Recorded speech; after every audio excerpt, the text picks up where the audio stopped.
On the phone, I've got Tom Korzeniowski. Now, Tom, before we get into our conversation, I want you to have a listen to this and see if you remember this dialogue. He was a terrible ninja. Do you know that he is one of the Fuma ninja that we thought had died? Hombre, Hojo's treasure. I think it will be very difficult for us to find. That's right, Shintaro. Fuma are the wind. Beware. We shall come at night. We shall come in the day. And we shall get the map of the secret treasure. That voice. I thought he was drowned at sea at Fuma Kotaro. Fuma Kotaro is a deathless ninja.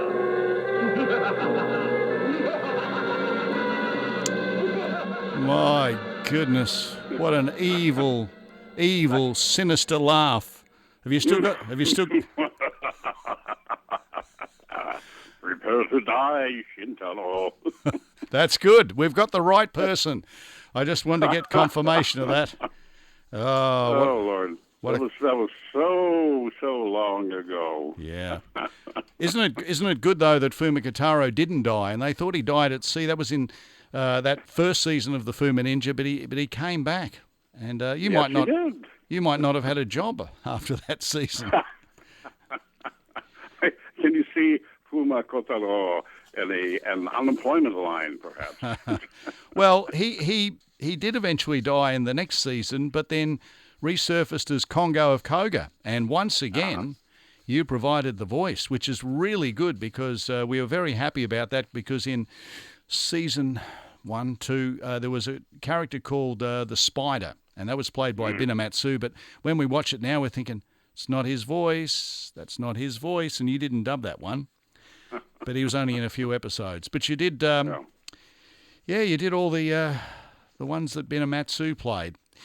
And you're still active nowadays, Tom. You're on your way to work. We couldn't talk to you the other day because you're on your way to work. Mm-hmm. What are you up to? Well, today I'm going to be moving a piano. And pretty much semi-retired at the moment. I still work in broadcasting. I work as a television news writer here in Chicago. And I try to keep a finger in it, keep active at the ripe old age of 78. Right. You don't do any, don't get to talk on air. You just prepare it and write it. Yeah. I found the limelight and I didn't get along too well. Okay. I much prefer being behind the scenes. But you must have done a lot of stuff on air, though. Oh God, 50 years in broadcasting, radio, and television. I've had my share of I had my 15 seconds of fame, as they say. No, I'm very comfortable now at this stage in my life, and very happy to still be kicking around every morning. Yeah. And but life is good. Well, be careful moving that piano because you might not be around for too long. In fact, I came across this article, Faces at FEN, that's where it all, I suppose, started, the sounds of the Far East in Tokyo. And I've got a picture here of a 25-year-old native of Detroit, Michigan, Thomas M. Korzeniowski, who entered the Air Force in 1954 and is now a staff sergeant. Wow. Mm-hmm. Does that sound impressive? Well, it did then. Okay. What about, just touching on something personal here, because it mentions you, Toshi, your wife. Yes, my good Japanese wife, Toshi. Toshi. Next year we'll have been married for 60 years. Fantastic. Wow. And you've got a son which is named after a famous football team here in Australia, Carlton. Oh, yeah. Yeah. He's my oldest son, and I had no idea at the time we named him that there was an Australian relationship there. No. And my second son is Michael Conrad Korzeniowski. Okay. And I have a daughter, Donna Kay, and she is married, living in West Virginia. Okay. Let's stay with 65 and see if we can get a few memories from you. I know it's going back a long, long time. So we know it was Bill Ross that recruited you guys to come and do all the dubbing. Yeah. Bill was good people. I liked Bill and his wife Michi. They were a sort of milk cows to us, poor starving people, in Tokyo. And having that kind of work, which was fun to augment our meager salaries, was pretty welcome. We enjoyed that. At least I did. Yeah, but it was long hours in the studio on the weekends when you recorded. Oh my God! The studio's tiny, overheated, stifling. I mean, no ventilation. Yeah. And we'd rehearse with huge fans running that sounded like a typhoon through the microphones. Didn't you have when we were going to do the homebound, the actual takes, yep. The fans would come off and the temperatures would rise. They're pretty gruesome. And lunch was usually, we'd send out and have a bowl of soba delivered or something, Yeah. Sort of the instant ramen style lunch. Mm. And but the joy was when we'd finally wrap up a 12 or 14-hour day and leave. There's the inevitable hitting the local pub Yeah. and sort of recuperating. That was enjoyable. We did a lot of socializing. As you know, Greg, show business is an awful lot of waiting for something to happen. Yeah. And not every actor is in every take, so you might spend 2 or 3 hours waiting for your takes to come up. So we'd sit around outside and chat. One fellow had a gibbon, a lanky monkey that he would bring to the studio. So we would have fun playing with that animal. Yeah, and, I see. Yeah, it was a pretty colorful group of people. Some of us were American GIs. Some of us were civilians. We had one fellow who was making tennis shoes. Burr Hoyle, of course. His acting skills were truly professional. Burr went far back in his life in show business in Hollywood. Yeah. He was very close to Mickey Rooney. Burr was very talented, a drummer. And Burr is still around. He's kicking out in Los Angeles, up and down the West Coast, I understand.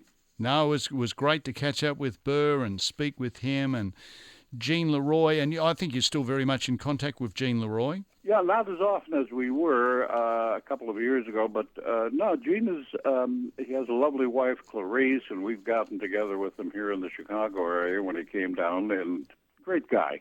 Then there was Cliff Harrington, the late Cliff Harrington, who's only passed on a few years ago, did the voice of Tom Bay. Yeah. Do you recall him? Oh, very, very much. Cliff was a wonderful guy, and he can be seen in the film Flight from Ashia, which was made back in the 60s. But Cliff was ticketing agent. He played the part of, and at one point he delivers a phone message from Richard Widmark's airplane to...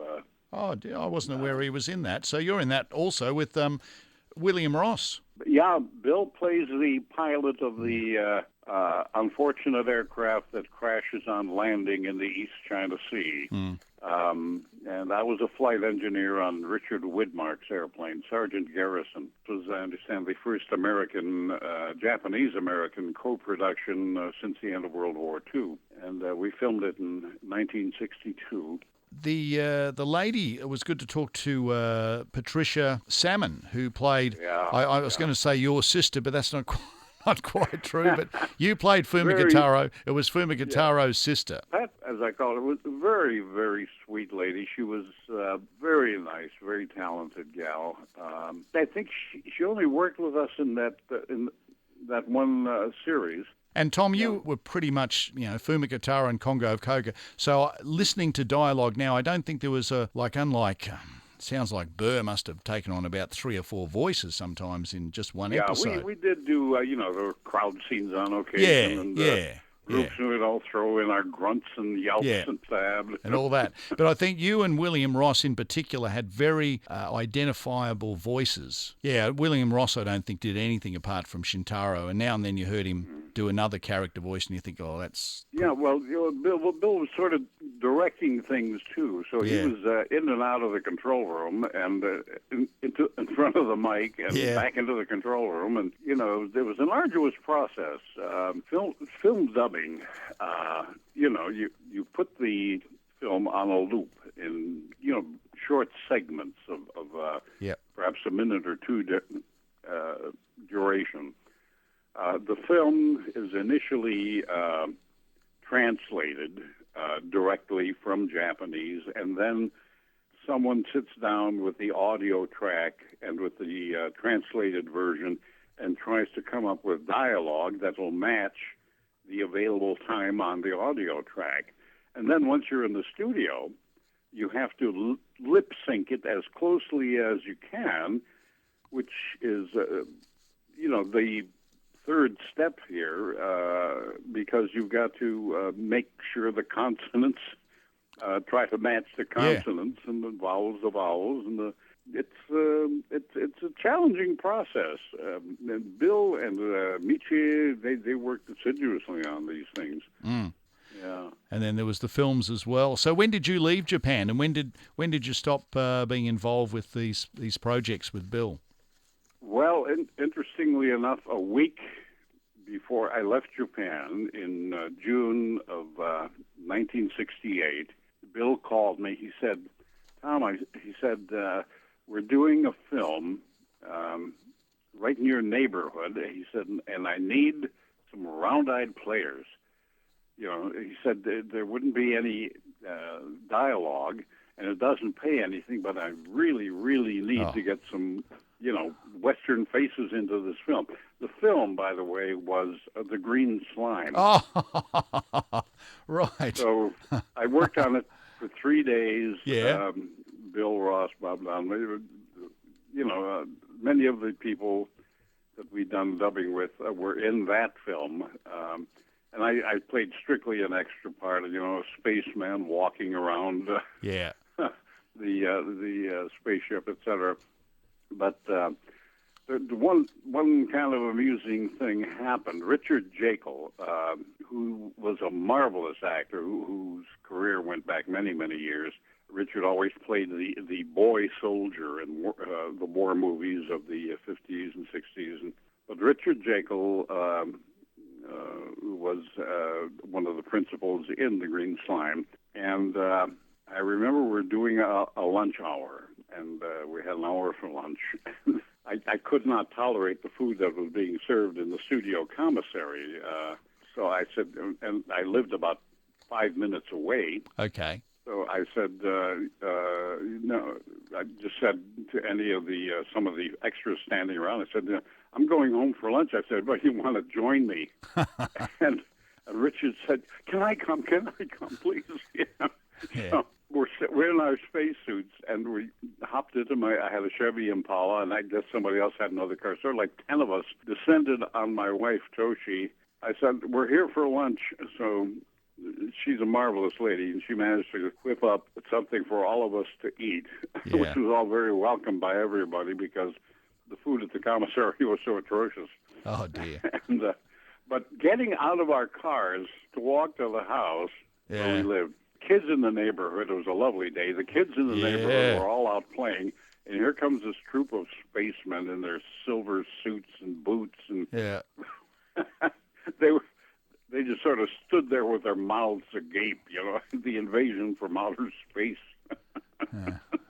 And you didn't come into the program until a couple of seasons, did you? You weren't there sort of like from day one of the program. I wasn't there from the beginning, no. In fact, I'm not even sure the years that I know that, you mentioned 1965. Well, that would have been when it was possibly released. Yeah, the production would have preceded that.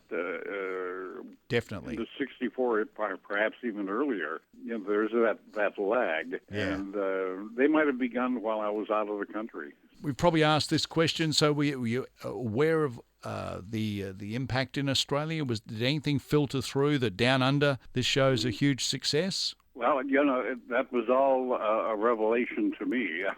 Okay. I wish we had received residuals for our work, but no, we're basically a cash and carry operation. Yeah. So you've been really involved in a lot of news broadcasting. You mentioned 50 years. Oh, yeah, I'm still in it. And that's amazing. Really? Well, Because I could... got my start at FEN in Japan. Yeah. I was, 18 years old and working for the Air Force Security Service with a very, very high security clearance, and I had submitted paperwork requesting permission to marry a foreign national. Yep. And in those days, they would instantly reassign you to the Philippines or someplace, so that Yep. you wouldn't compromise any secret information, or that